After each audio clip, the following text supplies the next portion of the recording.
So it's great to be back in Chennai. This is where I started my career, and I used to work right down this road in Manapakkam at L&T. So just old memories kind of filling me up since yesterday night. So what we're going to do today is learn a bit more about what I love to call the digital revolution that's taking place in India. And I know all of you who have been part of who are running various startups, very small and medium businesses, you'd love to know, as you rightly said in the morning, how to make more money, how to acquire more customers, how to build your brand, how to engage with different customers that you have, and in the long run, be successful. So with that, let me get started with a small trivia. So 244 years of tradition. Can you see these slides? Oops. Perfect. So very recently, a 244-year tradition came to an end. Perfect. I didn't even have to give a clue. Thank you. Can we get one of those cool Google mugs for him? Perfect. What happened? Anybody?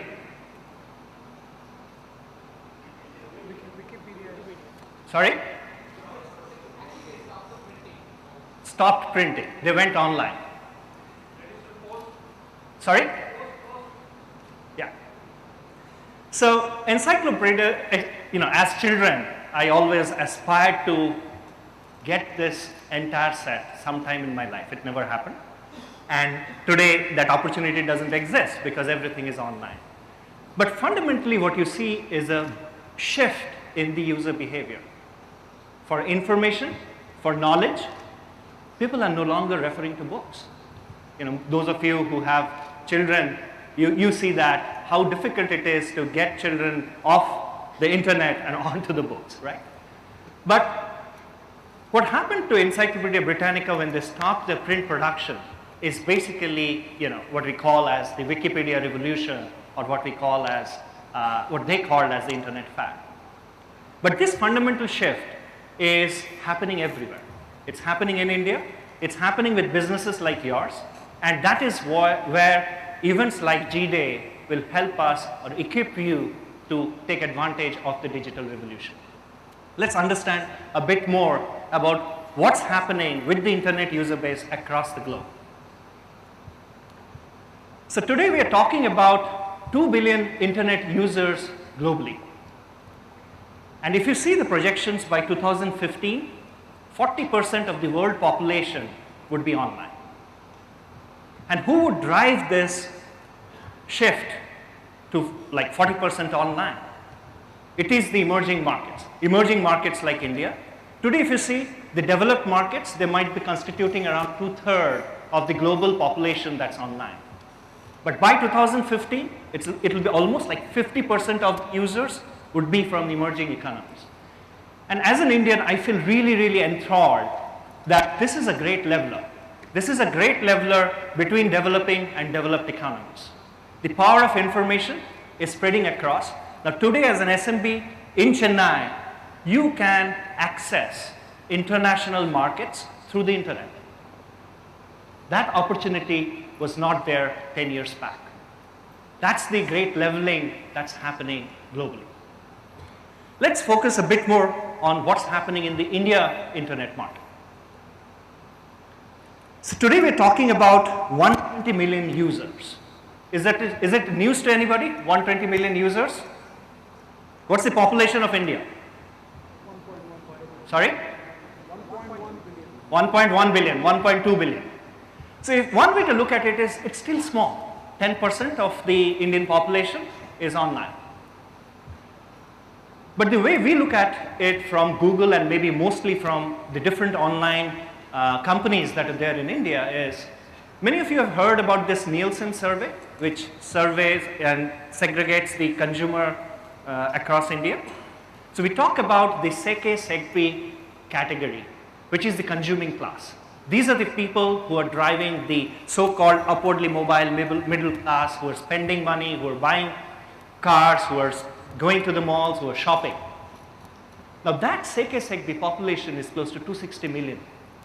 And what we are talking about is this 120 million is close to 50% of that Seke population.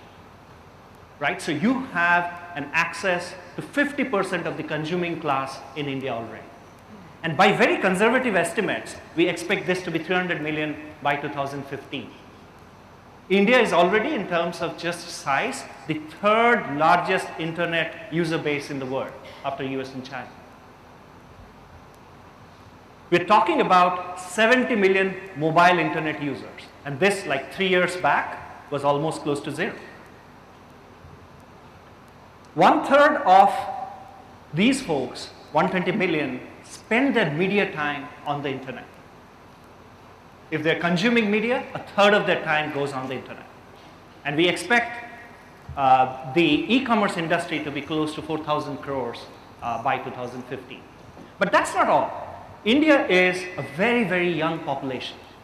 If you take, like 57% of the population is below 30. Many of them, you know, I love this term. They are called digital natives, right? So they grow up with the internet. And in the next 3 years, if you see, they are going to constitute a significant part of that 300 million that we're talking about. So internet in India is already sizable, and it's getting bigger and bigger every day. So if you're not on it, you know, you will learn how to be on it and how to leverage the internet today at the conference. Let's understand a bit more of what Google is doing in spurring this growth to 300 million. So I've just showcased a couple of events that we do. One that we are very proud of is what we call as the Google Internet Bus. So the Google Internet Bus is our way of spreading the value of the internet by taking it to places wherein people would not be aware of the uses of the internet, how to interact, how to get online in the first place. So the Google Bus started in 2009, has already traveled 50,000 kilometers across 140 towns in the country, and these are mostly the tier 2, tier 3 towns, and 12 states. And today we have interacted to close to like 8 million first-time internet users, and 2.5 million of them have gone online. Just to give you an idea of how Google is investing in India to spur this growth of internet users. On the business side, and many of you belong to this category, we're talking about the third largest SMB base in the world. 47 million SMBs are there in India. And in our conservative estimate, around 17% of them can readily leverage the internet today. They belong to industries like retail, travel, manufacturing, education, professional services. All of these can readily leverage the internet that it exists today. But the sad part is that only 0.4 million of these SMBs have a website. That's a huge, huge gap, right? Only 5% have some sort of a web presence. So that's the gap we're talking about. We're talking about a huge SMB population that's there in India. We're talking about a booming internet user base. We just need to match those two together, and we need to help you to leverage the benefit of the internet. So today I'm going to talk about just that, how to acquire more customers on the internet, how to get mobile, how to build your brand on the internet, how to engage with your existing customers on the internet, and last but not the least, how to run your enterprise on the cloud. So acquire customers. How many of you have searched on Google? Thank God. I'm worried when I see a few hands who have not raised it, right? But what are people doing, you know, while they search on the internet? They're looking for information. They're looking for information to either for knowledge, or they're looking for information about products and services. Either they're researching about the product or services, or they're buying the product and services online. Now let's see what's happening in India in terms of search query volumes. Huge. There is a 20x growth in search query volumes over the last 5 to 7 years. And e-commerce growth. So when people go online, they're looking for products and services, they are transacting online today. Today we're talking about a 1,200 crore industry already in India. And that's what I talked about, expected to be 4,000 crore by 2015. And see some of the growth rates. We're talking about 71% growth rate of e-commerce in Asia. We're talking about 98% growth rate in US. And again, see the great leveler between developing economies and developed economies. And see China at 184% growth rate. And it's not just e-commerce or in domestic. We're talking about e-commerce in exports. We're talking about e-commerce international. But what are people buying today? Today, if you see, 80% of the e-commerce is in travel. When is the last time you stood in a queue for the Indian Railways to buy a ticket? Anybody? No, right? That shift has already taken place, right? IRCTC is perhaps one of the biggest e-commerce sites in India. How many of you have bought an airline ticket paying an agent today? None. So see the shift that has already taken place. Travel is the first, which is kind of booming in e-commerce. But think about other areas. Online broking. Do you call your stockbrokers? Do you trade online?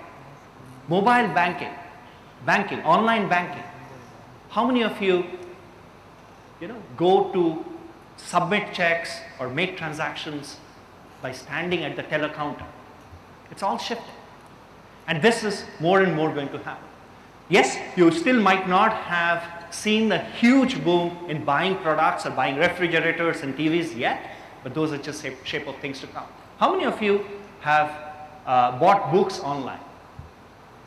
There you go. That's the next shift that's happening. So close to a third of internet users by 2015 are going to buy stuff online. So if you're in a business which can benefit through online transaction, think about it. A, do you have a website? And B, do you have a storefront yet? It's not too late. And search is not all about e-commerce. Let's see what's happening when people look for information. At Google, we call this very proudly the zero moment of truth. And let me explain through an example. So you're buying, say, a car. So you see advertisements of various cars, you have a budget in mind. And you're seeing advertisements on TV, you're seeing advertisements in newspaper, maybe radio, on the net. That's what we call as a stimulus. So you have a need, you receive stimulus through various advertisements. But what's happening after that? People are going online and researching about the car. And very recently, we did a research. Sorry, I'm still getting used to this clicker. Okay, so very recently we did a research with Nielsen about Indian auto buying behavior. And guess what? 50% of, understood. Thank you. And 50% of auto buyers actually went online and did the research. The first thing after receiving the stimulus was not to go to the dealership, just to go on the internet and research. Compared various brands, put the budget, there are a bunch of these auto comparison sites and all of that. After that, they go to the dealer and then they make the purchase decision. That's what we call as the first moment of truth. And thereafter, they go ahead and buy the product, enjoy the product, and recommend to others. That's what we call as the second moment of truth. But interestingly, A, they research online, and B, most importantly, 54% changed their consideration after their research online.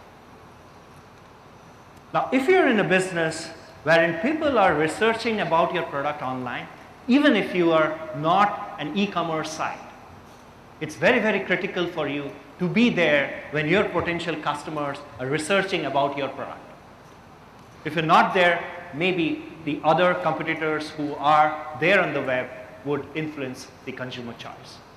This is what we call as the pre-shopping research, the zero moment of truth.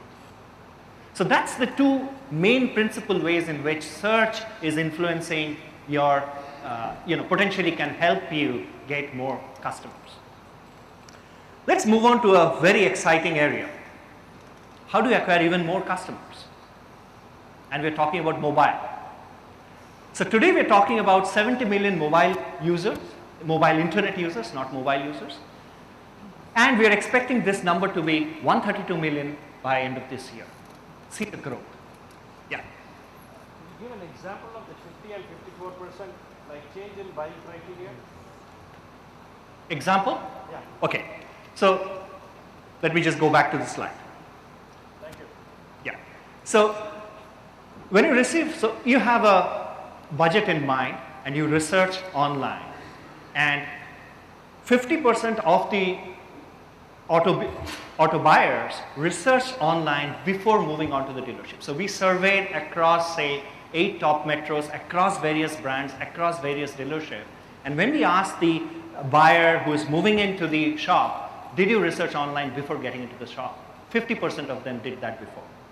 And when we said that, did you have a different brand in mind before you were entering this particular dealership? 54% said yes. After researching, they changed their brand preference. That's what online research is doing. Does that make sense? And by the way, just as a shameless plug for Google, 96% were engaged with Google during this entire purchase process. Thank you. Talking about mobile, so we're talking about an explosive growth here as well. 132 million mobile internet users. Talking about penetration, 19% are already using the internet on their mobile in India. And by 2015, expect a third of mobile users to be online in India. It's huge. But what does this mean for you as a business? A, what are people doing on mobile? There's a huge growth in applications. So people are consuming a lot of applications. And today we are even talking about a 5,000 rupee mobile handset that is internet enabled. So people are downloading applications, whether it is your mail, whether it is your calendar, whether it is your social network sites. They're playing games, a lot of time-consuming stuff, if I may say so. And a lot of productivity applications are going through the apps. Just see the growth rate, triple-digit growth rate, 463% growth rate year on year on applications. And if your business can take advantage of advertising on those applications, you know what's happening on this space.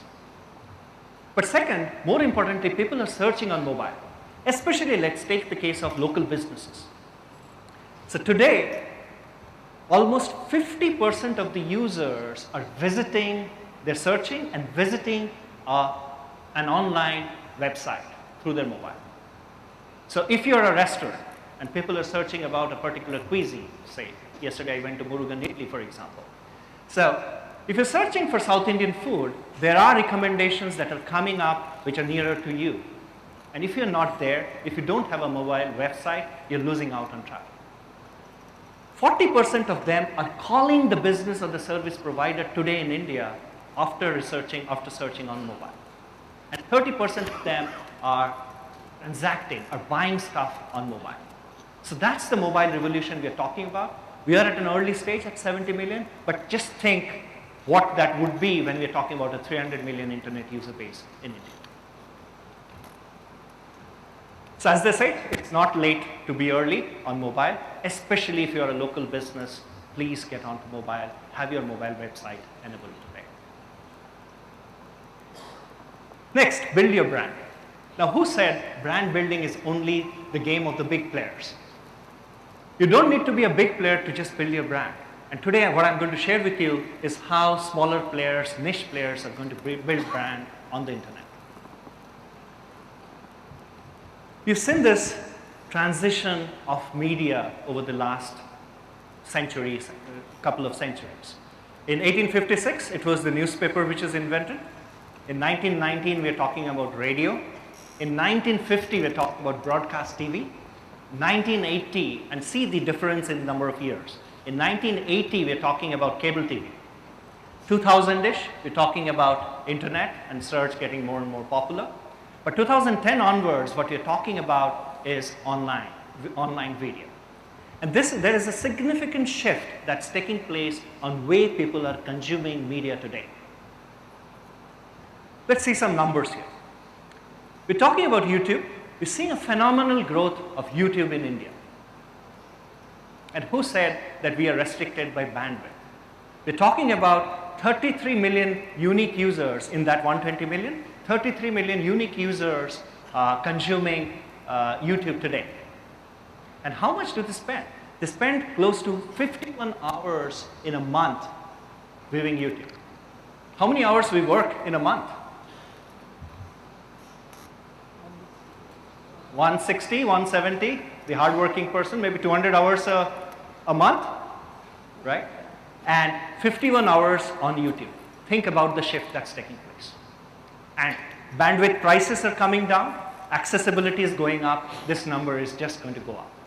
But what does that mean for you?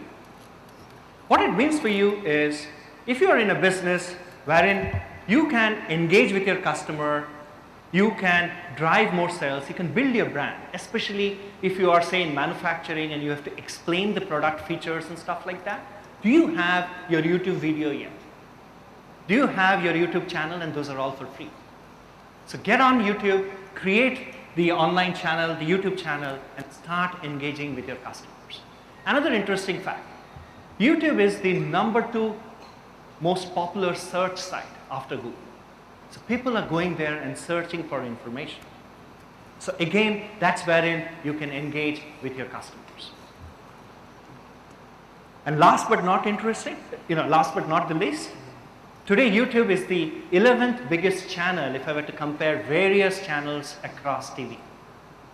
And especially in Chennai, I'm proud to say we're bigger than Sun TV. Right? Makes sense? Gives you a sense of the scale of operations that we're talking about. Okay. What are people consuming on YouTube? How many of you have seen IPL on YouTube? Quite a lot. See, that's where a lot of 51 hours goes, right? IPL 2012, we're talking about 15 million live views. But the most interesting part is, unlike TV, you don't get the second part, that is 18 million video playbacks. And on TV, you have to wait for specific times for the highlights. But here, you go and play on demand the various matches that you have missed before. And we're talking about 1 lakh subscribers for IPL 2012. And in the upcoming Olympics, you will see 10 channels on YouTube showcasing Olympics. It's not one channel. It's not the good old days when I was a kid, Doordarshan providing one channel, and if you don't like swimming, you had to watch swimming because they're not going to show you anything else. But today, YouTube, you're seeing 10 channels. You can pick and choose the different sports that you want to follow, and that's all going to be live on YouTube from 25th of July. So we're talking about premium content. We're talking about movies. We're talking about music. It's no longer the videos about your pet that's on YouTube. We're talking about premium content, and that's why we're the 11th biggest channel. So build your brand. If you aspire to build your brand, you don't have to go the costly route of TV. Start with YouTube. Engaging with customers. So yes, you've gone online. You've got a decent customer base online. How do you keep them engaged? Today, internet provides that opportunity to continue to interact with your customer base and stay engaged with them. And what do engaged customers do? What do loyal customers do? Sorry? Yeah. Word of mouth. They get you more and more customers. They help you spread the word about your business. So with that in mind, let me give you a different angle to what we want to achieve in social. So Google Plus for us is not a destination site like some of our competitors. Google Plus is an entire strategy through which we are trying to stitch together consumer behavior on the internet. So whether a user, that is you, who is searching on the internet, consuming YouTube videos, writing mails, interacting with your friends. We are creating a social graph about the users and bringing it all together for you. So the first place to start off with is the plus page. And thereafter, you have your consumers, you have your followers in your Google Plus page, and they are going to interact with each other. There are various tools available to you today as a business to interact with your users. Let's see some of those. We're talking about plus pages. That's the basic place wherein you start. We're talking about Hangouts. Have anybody used Hangouts? Great. So you know the video chat that you can do. But think about Hangouts with your customers. Think about Hangouts if you're in the export business. Hangouts with your potential customers abroad. Was there an opportunity like this before? Talk about circles. As a user, you know you don't want to mix your office boss with your old flame from school, right? That's how circles are divided in terms of as a user. But as a business, you can have various circles of your customers. A certain set of customers might be wanting certain product. You interact with them in a certain way. You provide information in a certain way. For the other set of customers, provide information that is relevant for them. And then you have the advantage of in search having the Google Plus icon so that your customers who are following you, who like your product, they do a +1. Or in your ads, we have a +1 icon, which influences. But the biggest thing is, when a user is searching for a product that is relevant for you as a business, and they see a recommendation in their circle of friends who have used your product and have recommended it, you know where they're going to buy it from. So let's see, can you roll the video please, of a small business taking advantage of Google Plus. I make buddies of all my customers. It's really kind of a funny thing, and I think I've always had this ability to kind of break down those walls and make people feel at home with how I work. But I love my customers. I mean, I think as kooky as they can be, as kind of gruff as they can be, whatever, send them all my way, and I can kind of I can cope with them and disarm them and make them feel at ease. I don't expect tips. I don't expect anything, monetarily. That will come. But I just like their loyalty. I like that they come in and they know me and they smile when they come into the shop. I'm comfortable. What makes my job easy is I like dealing with people, so I do my best to please them, and that's what drives me.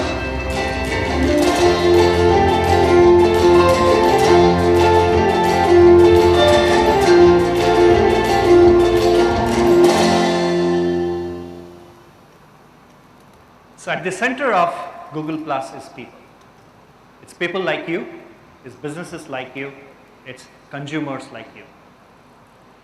Okay, so we talked about acquiring customers, we talked about building your brand, we talked about engaging with your current customers so that they spread the word of mouth and bring you even more customers. But what about you? You run a business, and we understand as a small and medium-sized business, you are constrained in terms of where you'll get your growth and how you will save your bottom line. So, and I know Sunil shared about this, but the most exciting stuff that we are talking about is small and medium businesses going on the cloud. Today, you don't need to spend humongous money in infrastructure, setting up your email network, setting up your databases and stuff, and websites and stuff like that. Today, you can go online, set up a startup, and take advantage of the cloud. So let's see what we are doing in the cloud. Can we roll the video, please?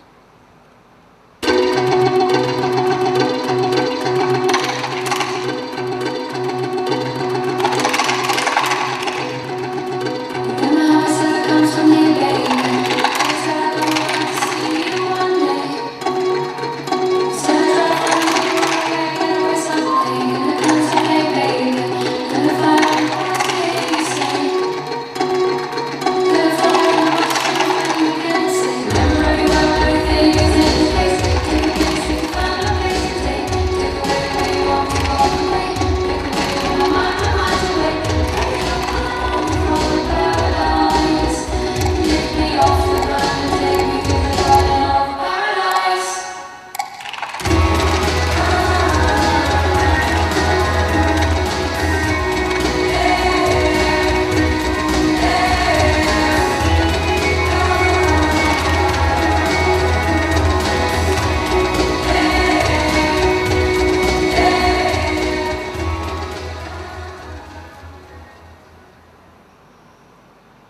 So whether it's your corporate mail application, whether it's your word processing, presentations, spreadsheets, or your website, you can take advantage of the cloud today. So in summary, what I wanted to say is there is a digital revolution that's taking place in India. Let's see something that's happening right in your backyard. You might have seen some of these before, but right in Tanjore, let's see what people are doing.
So, the internet user base is already sizable.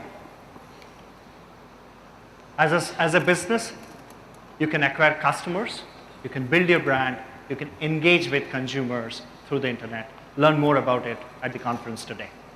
Nandri.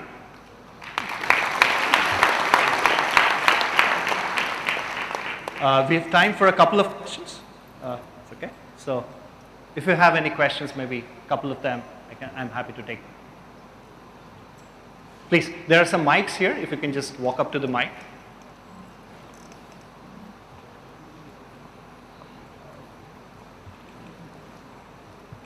Hi. Should be on. Hi. Okay, sir. I found your zero moment of truth concept pretty interesting. Just had one. Could it be just louder so that everyone hears? Okay. I just found your zero moment of truth concept to be quite interesting.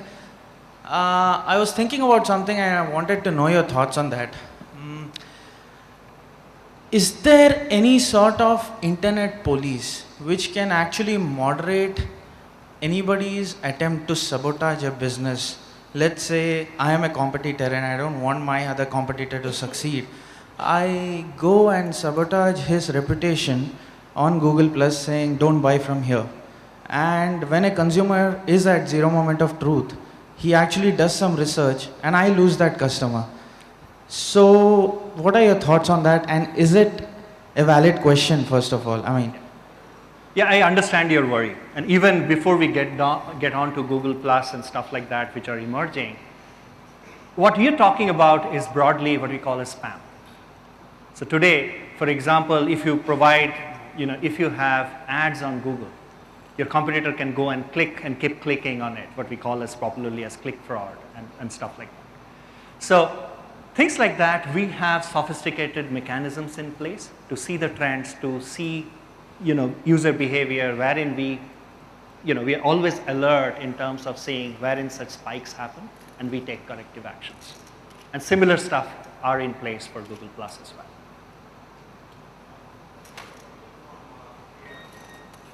From a B2B perspective, Airjit, Sorry, can you just be a bit louder? Yeah, from a B2B perspective, what is the relevance of Hangouts in Google Plus? From a B2C, yes, it does make sense. Yeah. But I'm coming from pure B2B angle. My customers are B2B. What business you are in? I'm into research, market research. Market research? Yeah. What kind of market research do you do? We technically deal with healthcare research, so it's predominantly CEOs and head of hospitals that we deal with, not the right persons to hang out with. Right. So say you're looking at, do you do any conferences? Not maybe a scale like this, but do you, for acquiring potential customers who will engage with you for healthcare research, do you do any conferences? Webinars, yes. Webinars? Smaller conferences, yes. Think of Hangouts as very quick and dirty Hangouts that you can do with your potential customers. So you can do, with your potential customers, you can invite them all at the same time in a Hangout. But more importantly, it is not just about you. They can talk with each other and see what they are doing about healthcare research, and it's a good forum for you to make it informal. You don't have to plan like a webinar and stuff like that. So that's one. Second, for your existing customers, I'm sure you have different verticals within your healthcare research. Get them together. It need not be always the CEO. It might be the guy who's been the CMO or the marketing research head. Get them together, make them talk with each other, and you be the facilitator. Or you can give in some thoughts, start influencing, start evangelizing new things that you want to talk. So the prospects, and I'm just giving, I don't know your business, I'm just thinking aloud, but just giving you a few thoughts on how you can use Hangouts for your business.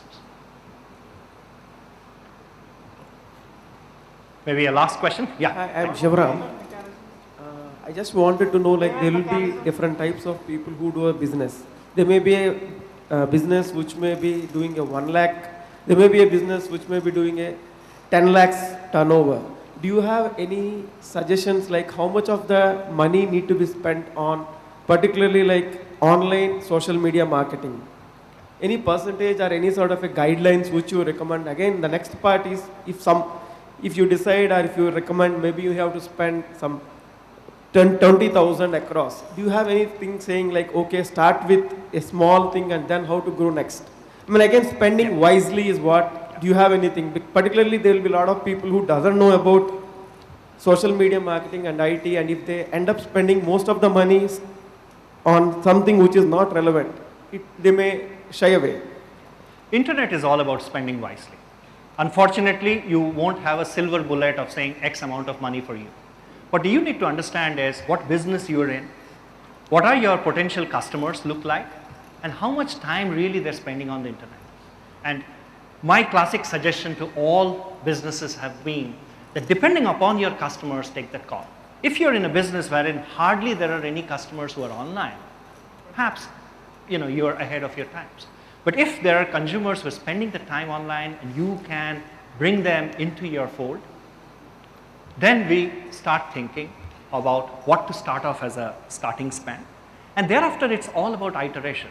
You spend some money, you see the results, you can always dial up or dial down depending upon results. And that's the best part. It's not a huge amount of upfront money that we're talking about. You start with some money and then see if you're getting your conversion. So what do you expect? Do you expect, say, $100 rupees per conversion?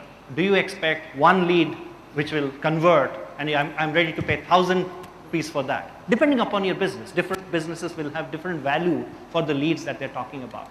Have that in mind, start spending and see how the results are, and then keep dialing up or dialing down your spends. Thank you. Make sense? Okay, thanks. Okay, last question. So, I'm from a startup called gotlove.in. So, we are in matrimonial and dating business. And I like to know how Google could help us in finding the right demographic people. So, for example, in our website, there are a lot of men in India, but very less girls on the portal. So this you have definitely a demand-supply gap. Yeah. And we are there everywhere with Google tools. Even in our website, we say, we are optimized for Google Chrome only, actually. So, and we promote Gmail on our website and doing everything possible, but trying difficult to get girls. Yeah. But, the men's are there. I would suggest targeting your ads for the women population, because that's wherein you are trying to bridge the gap. That's one. But again, you have analytics. You see where people are coming, from which locations, from which type of profiles, and then see where they're dropping off. If your issue is whether women are registering, and one inside story about the matrimonial business, a lot of men register for their sisters and daughters. So they in turn are trying to find matchmaking for their, for their daughters, sisters, So don't be too worried on that front, because, it actually the matchmaking could be happening, but it's just that, whether it's a tradition and stuff like that, maybe men are putting those profiles on behalf of women. But at the same time, see your analytics, see where you're dropping off, if women are coming at all on your website, if they're not registering. Those are tools that are available with Google, and you can take advantage of that and make very targeted advertising. Right? So with that, thanks once again, and have a great day.